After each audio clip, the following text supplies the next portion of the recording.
quand on regarde un peu le programme de la session qui est assez dense, on peut avoir l'impression que c'est une superposition un empilement de choses qui ont peu rien à voir, mais finalement, quand on réfléchit un peu, c'est le sens même des ELSA et qu'on fait un peu le lien, on voit comment quelque chose que partagent tous les intervenants ici dans leur pratique au quotidien, comment l'aller vers, qui est une qualité qui nous habite dans notre métier et qui est aussi une qualité qui permet de nous dépasser nous-mêmes et aussi de dépasser un peu le système de santé.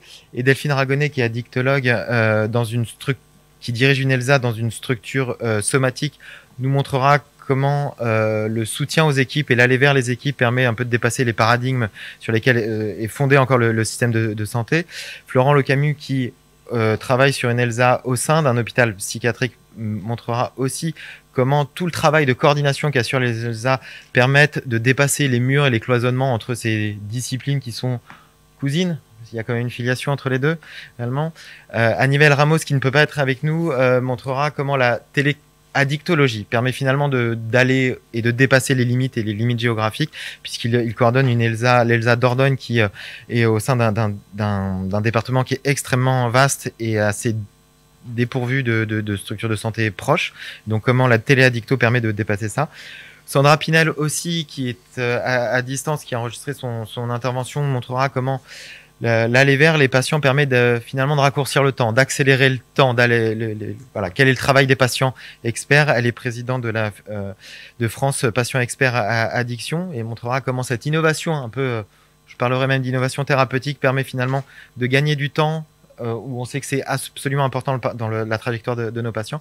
Et Nathalie Enjolras montrera aussi, voilà, on est encore un cran après, on est en V 3.0 là, on va dire, comment d'aller au contact des aidants, comment les patients experts au contact des aidants des patients permettent finalement de dépasser les représentations et nos propres représentations sur les aidants et aussi sur les patients. Donc je ne saurais, alors pour ceux qui connaissent pas bien les ELSA, je ne saurais que vous recommander le guide qu'on a travaillé en partenariat avec la Fédération Addiction. Il y en a plusieurs qui sont à l'extérieur, donc allez-y, ils sont pour vous. Ils reprennent en détail finalement ce qui est une ELSA. Rapidement, c'est vraiment des toutes petites structures qui sont où une majorité de personnel infirmier qui prédominent. Des missions de soins, je ne vais pas vous les détailler parce que vous les retrouverez franchement dans le guide, qui sont détaillées dans la circulaire 2008 qui est relative à la structuration du système sanitaire de santé en addictologie. Elles sont toutes détaillées sur la manière de faire et vraiment, c'est pas juste un catalogue, c'est comment on fait, c'est basé sur l'expérientiel. Et donc voilà, le guide qu'on a travaillé avec un grand merci encore à Marion Munch de la Fédération Addiction et Bénédicte Delmas qui dirige une structure addicto à Perpignan, qui ont coordonné ce gros travail qui est, encore une fois, sur les tables à l'extérieur. Je passe tout de suite la parole à Delphine.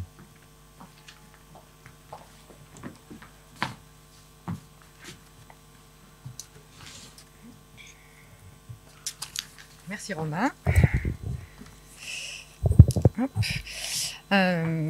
Donc j'étais chargée de vous présenter le repérage voilà, des pathologies duelles en addictologie, et comme je sais que c'était une partie qui a déjà été traitée en début de matinée, en fait j'ai préféré, pour éviter les redondances, de vous décrire ce que nous faisions en fait dans le service d'addictologie de l'hôpital Édouard Herriot.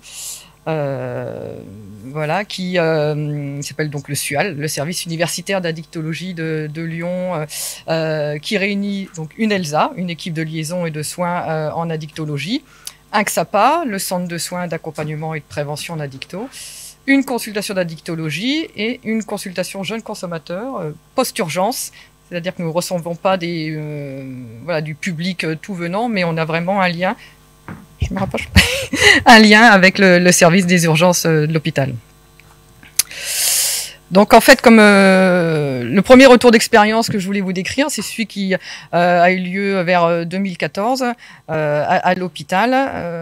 En fait, j'avais déjà été intéressée par ce sujet des pathologies duelles et dans un mémoire qui s'appelait l'urgentiste, le psychiatre, l'addictologue, 3 spécialistes pour un patient addict, j'avais essayé d'organiser avec le service des urgences voilà, comment on fait pour les patients addicts qui arrivent aux urgences et qui voit qui en premier et comment on fait. Et donc avec mes collègues psychiatres, parce qu'il y a une équipe de psychiatres 24 heures sur 24 au pavillon N, nous avions en fait décidé que l'avis psy était donné en premier s'il y avait des idées ou des gestes suicidaires, une hospitalisation sous contrainte de prévu ou une pathologie psy avérée. Après, lors d'une étude qui s'appelle Drugs, dépistage et repérage systématique des urgences des jeunes usagers de substances psychoactives, qui a eu lieu en 2020, nous avons poursuivi cette réflexion. En fait, cette étude, elle a commencé en février 2020, en même temps qu'une célèbre pandémie. Donc, en fait, elle a été assez hachée dans son organisation. Et le but, c'était vraiment d'évaluer la prévalence de l'usage des substances psychoactives chez les jeunes de 16 à 25 ans et de repérer les troubles de l'usage les plus fréquents. Donc c'était vraiment pour les patients, quel que soit leur motif d'admission aux urgences, donc moins de 25 ans. Il y avait un questionnaire déclaratif au départ sur la consommation des substances, des tests urinaires sur les consommations récentes de l'alcool, du tabac, du cannabis, de l'ecstasy, des amphètes, de la cocaïne, des morphiniques, et après des questionnaires, l'audit, le CAST et celui sur le tabac. Et il y avait tout un recueil d'ensemble de données, dont l'auto-évaluation de la santé physique et mentale des jeunes arrivant aux urgences. Et puis après, une réflexion une étude sur leur parcours de soins post-urgence, l'existence ou pas d'une consultation ELSA pendant leur passage, et puis un rappel fait à 3 mois. Et donc là, juste cette diapo pour vous montrer que finalement, les 460 inclusions que nous avons réussi à faire sur donc cette période un petit peu difficile aux urgences, il y en avait quand même 57,8 de ces jeunes qui consultaient pour un trouble psychiatrique. Même s'il y a un biais, puisque les urgences du pavillon N sont les urgences somatiques et psychiatriques, mais quand même, ça faisait beaucoup. Avec des antécédents de violence physique pour 34% des cas, 40% violence psychologique et 23% violence sexuelle. Je vous ai juste mis là les diagrammes des substances consommées.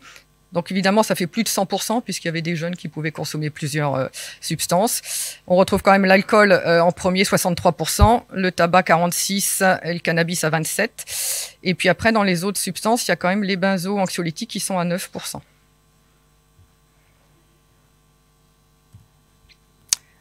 Après, donc c'est plus retour vers le futur. On voulait pousser Drugs, notre étude Drugs, mais pour tout public, avec un projet qui s'appelle Emerscreen, qu'on a envie de mettre en place sur un dépistage systématique, pareil, dans le service des urgences, avec un rappel téléphonique. Par du personnel formé, le but étant vraiment d'avoir un meilleur repérage des troubles de l'usage et donc une augmentation du nombre de patients entrant dans la filière de soins addictologiques et donc repérage des patients avec des pathologies duelles. Ça nous permet, nous, de voir plus de patients et après de repérer pour pouvoir travailler conjointement justement avec nos collègues des équipes psy.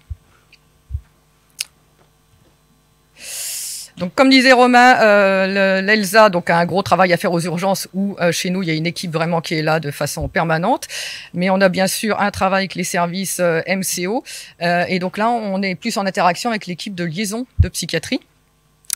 Et donc je vous rappelle le fameux guide et avec voilà vraiment un chapitre qui est fait sur l'interaction ELSA équipe de liaison quand il existe des pathologies duelles ou quand il n'y a pas de pathologie duelle de diagnostiquer.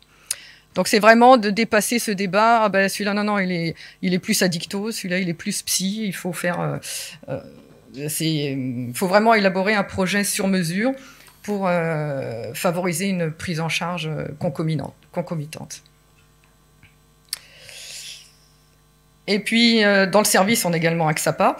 Le XAPA de l'hôpital Édouard Herriot, il est axé sur les addictions aux substances psychoactives illicites, avec délivrance, on a un centre de méthadone, les addictions aux médicaments détournés de leurs usages, avec l'ouverture du CERLAM bientôt, qui est un centre spécifiquement de recours sur les addictions médicamenteuses, et puis les addictions sans produit, et tout nouvel arrivant dans le service, en fait, bénéficie d'un bilan, enfin on va dire le bilan classique, ECG, tension, et, un questionnaire sur l'hygiène bucco-dentaire chez la femme enceinte, des examens complémentaires.